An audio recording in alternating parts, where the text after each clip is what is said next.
So he called me the next day and he's like, "Hey, I did what you said. I got some flyers made, and the first client's house I went to asked me to quote a $40,000 remodel." Oh All my God. right. Moving on to this essay. I think the crux of his question was like, what would you do if Google disappeared? The first thing he said, he's not getting as many referrals as he used to. And then he says that I seem to talk a lot about Google, and he's asking about being overly reliant on Google. What if there was no Google? And he's having a harder time getting customers now than he used to.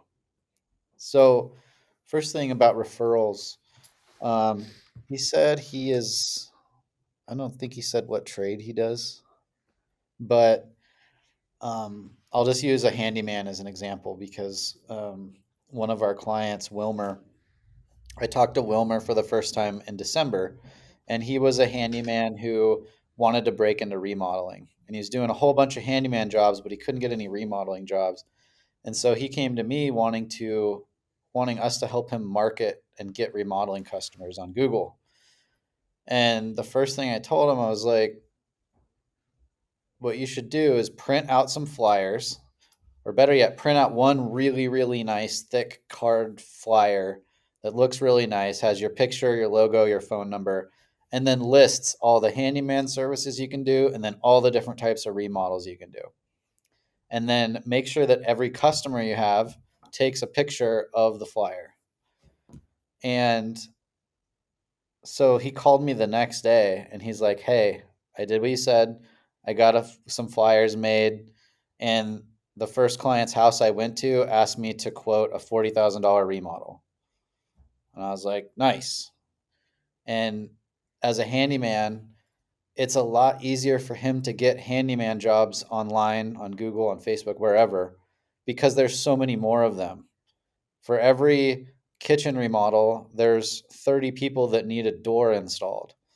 And so handyman businesses really have an edge marketing wise for remodeling because they can get their foot in the door into 30 houses for every remodeler that only gets into one house. And if that handyman does a really good job and lets those people know that he can do all this other stuff too, and he gets a picture of his flyer on their phone, now these people know that he can do all this stuff, and they forever have his information because nobody deletes any of their pictures anymore. And even if you lose your phone, you just restore it, right? So that's a really easy way, and pretty much all businesses should do this, even if you are a remodeler, because when someone has a picture of your information a year from now, they might think, oh, I need this done. Oh, maybe John does it. And they'll look up your information. Or somebody that they know says, hey, I'm looking for a remodel. And you say, oh, yeah, I have a guy. You know what? I have his information because he made me take a picture of this flyer.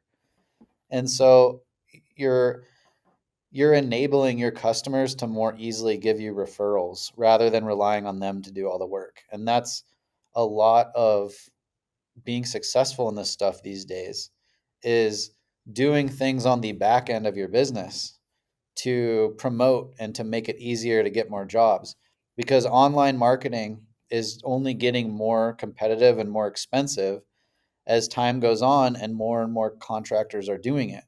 It's already very saturated most places. So if you're just getting started, like you're automatically competing with companies that are already doing tactics like this one I'm explaining. So um, that's the first point. As far as being overly reliant on Google, the reason I talk about Google so much is because Google is like the main street of the internet right now when it comes to people finding local service businesses. So if somebody's looking for a contractor and they don't have a referral because nobody sent them somebody's flyer, then they're going to go to Google and they're going to type in what they're looking for. And like 80% of people are finding people, finding guys like you that way. So that's why I talk about it all the time. If Google went away tomorrow, I would talk about whatever works best now. Wherever everybody's going to find contractors, That's where I'm going to pay attention to the most. And right now it's Google. I don't love having to be super reliant on Google, but the fact is they have a monopoly on online search, and there's nothing I can do about it. All we can do is play their game. And if you play it well, you can do really well on Google because most contractors don't do that good of a job. So that's why I exist. We're here to help you guys do that stuff. But I don't worry too much about it. I imagine someday Google won't be such a big deal. 5 years, 10 years, 20 years, who knows? Someday it'll be something else, and that will be the thing to do. Today it's Google. The last point of this, he was saying it's getting harder to find jobs. Uh, the economy this year is definitely worse than it's been the last 4 years, maybe even longer. Um, this year, I've noticed a way bigger downturn than any other winter. Winters are always slow, but this winter seems to be slower for everybody. And I think people in general just aren't spending as much money. So there aren't as many jobs to go around. And so it the supply of jobs is down, and so it gets harder to get them.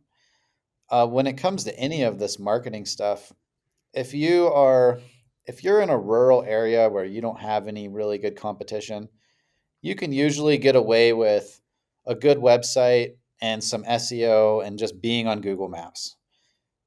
If you have more reviews than the rest of the people in your area, and oftentimes that's like more than 10, it's pretty easy to take up a pretty big bubble on the map and get quite a bit of customers that way. But if you're in any kind of major metro city or even any medium population area where your competition is thicker, like just go on Google and type in whatever your service is. Let's say it's an electrician. Type in electrician near me and just look and see who shows up. If there's 30 other contractors showing up and some of them have 1,000 reviews, like you're in a market where there's people who've been doing this for 10 years or longer.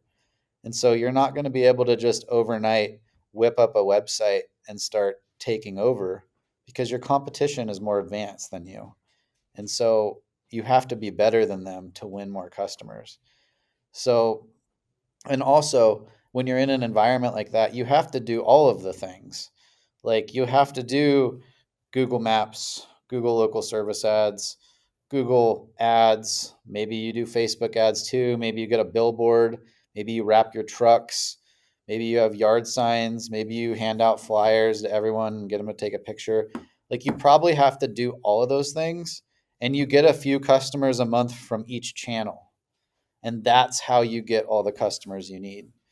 And it does become a lot more challenging because you have a lot more to keep track of, and it's a lot more expensive. And the more money you spend, the more important it is to keep track of how much you're making from that money to make sure that you're actually making money and you're not just losing it. And so you just have to be better at business. At the end of the day, all businesses are the same in that they need to get customers and they need to make a profit from those customers. And a lot of businesses have to pay to get those customers. So your business is like everyone else's. You need to figure out how much you have to pay to get a customer and then make sure that you price accordingly so that you can actually make a profit. If nobody is willing to pay your prices, well, then your business model isn't viable, at least with that marketing channel. So you have to find something else. Maybe you have to be like the guy that I was just talking about that's cold calling, or maybe you go door to door. Door to door works great these days. Um, but the moral of the story is if you're in a competitive area, you have to do more than one marketing strategy. You likely have to do multiple, and you have to do them better than at least some of your competition, or else everyone else is going to beat you. The last thing he said was literally, I just want people to find my company organically online when they search, or I can send them there. That's why I talk about Google Maps all the time because that's what I prefer too. I prefer people to find me organically, contact me because they already know who I am and they already think they want to work with me.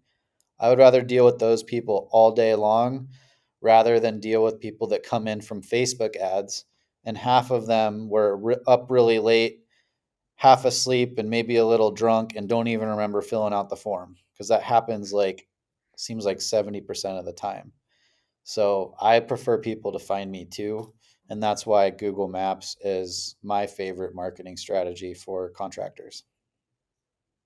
I hear a lot of people say what he said here too. I don't want thousands of people coming each month to my website. I just need a little bit of work. But you don't have to take on thousands of jobs. If you have thousands of people inquiring, then you get to pick the best of the best. Yeah. And like guys get ahead of themselves a lot.